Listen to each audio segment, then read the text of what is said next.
subscribe to my channel and also press this bell icon.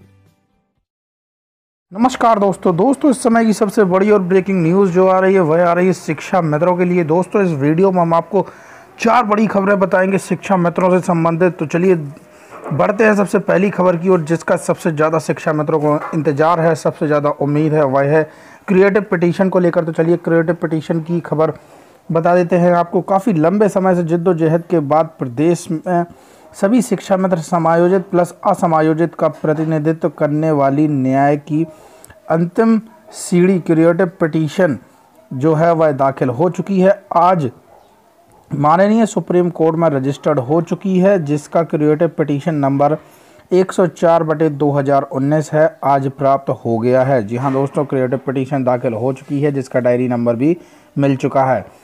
अब कोशिश ये होगी कि जल्द से जल्द याचिकाओं को लिस्टेड करवाया जाए। टीम ने अपनी याचिका में ओपन कोर्ट हियरिंग की एप्लीकेशन भी लगवाई है। हालांकि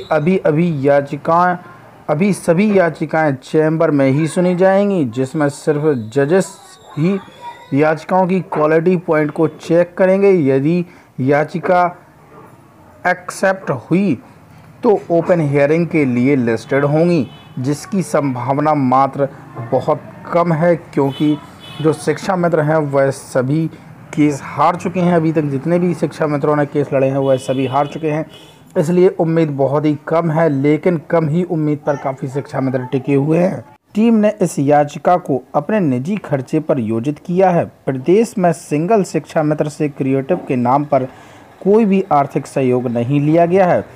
जब तक ये सभी याचिकाएं एक्सेप्ट होकर ओपन कोर्ट हियरिंग के लिए ना जाएं, तब तक कोई भी खर्च भी नहीं है और ना ही किसी को दिया जाए। जो भी संगठन या लोग आपसे क्रिएटिव के नाम पर धन उगाही कर रहे हैं, वो सिर्फ आम शिक्षा मित्र को बेवकूफ़ बना रहे हैं, इसलिए जागरूक रहें।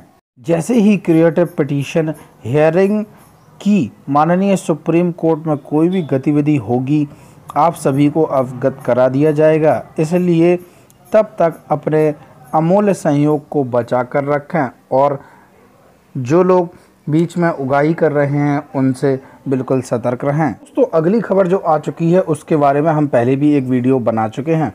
दोस्तों प्रियंका गांधी जी ने जैसे ही शिक्षा मित्रों का मुद्दा उठाया, ट्वीट किया शिक्षा मित्रों के लिए कि उनके भविष्य के लिए हम जरूर कार्य करेंगे और शिक्षा मित्रों को हम हक दिलाकर रहेंगे, तो उस पर अखिलेश यादव जी भी तुरंत एक्शन में आ गए और उन्होंने भी शिक्षा मित्रों के मुद्दे के लिए कुछ कहा। लेकिन दोस्तों इन सभी मुद्दों के बाद जब कांग्रेस और भाजपा लगातार शिक्षा मित्रों के हित के लिए कार्य कर रही है, उस पर मुख्यमंत्री योगी आदित्यनाथ जी ने भी कुछ अलग तरह का ही बयान दिया है और चलिए हम आपको वो भी दिखा देते हैं।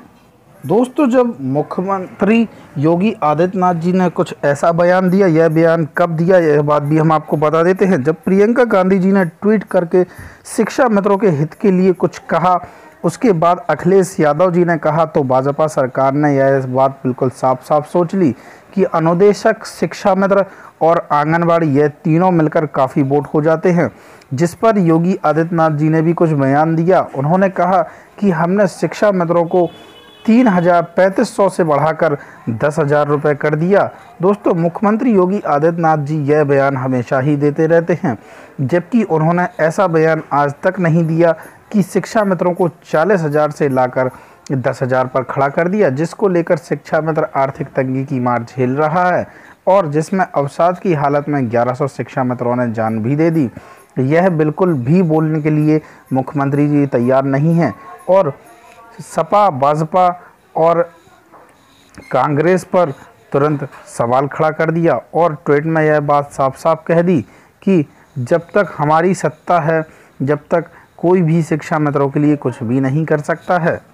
और उन्होंने कुछ ऐसा भी बयान दिया, उन्होंने कहा कि जब तक शिक्षा मित्र और अनुदेशक और आंगनवाड़ी का अभी तक किसी ने भी बिल्कुल भी नहीं सोचा, जैसे ही चुनाव करीब आ गया सभी इन सभी के बारे में सोचने लगे, शिक्षा मित्रों के बारे में ट्वीट करने लगे अनुदेशकों के बारे में ट्वीट करने लगे और आंगनबाड़ी के बारे में भी ट्वीट करने लगे।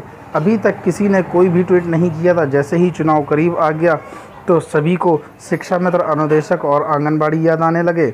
ऐसा बयान मुख्यमंत्री योगी आदित्यनाथ जी ने दिया। दोस्तों, अब सरकार चाहे जिसकी भी बने, लेकिन शिक्षा मित्रों को हित और न्याय पाना कंपलसरी है, क्योंकि कोर्ट में भी चल रहा है और सभी राजनीतिक पार्टियां भी शिक्षा मित्रों को उनका हक दिलाने के लिए कह रही हैं। यहां तक कि कांग्रेस ने संकल्प पत्र में भी शामिल कर लिया और अखिलेश यादव जी तो हमेशा ही शिक्षा मित्रों के मसीहा बने रहे हैं। दोस्तों, अगर आप भी शिक्षा मित्र हैं और अभी तक आपने हमारे चैनल को लाइक नहीं किया है और सब्सक्राइब नहीं किया है तो जल्दी से सब्सक्राइब कर दें और बेल आइकन दबा दें।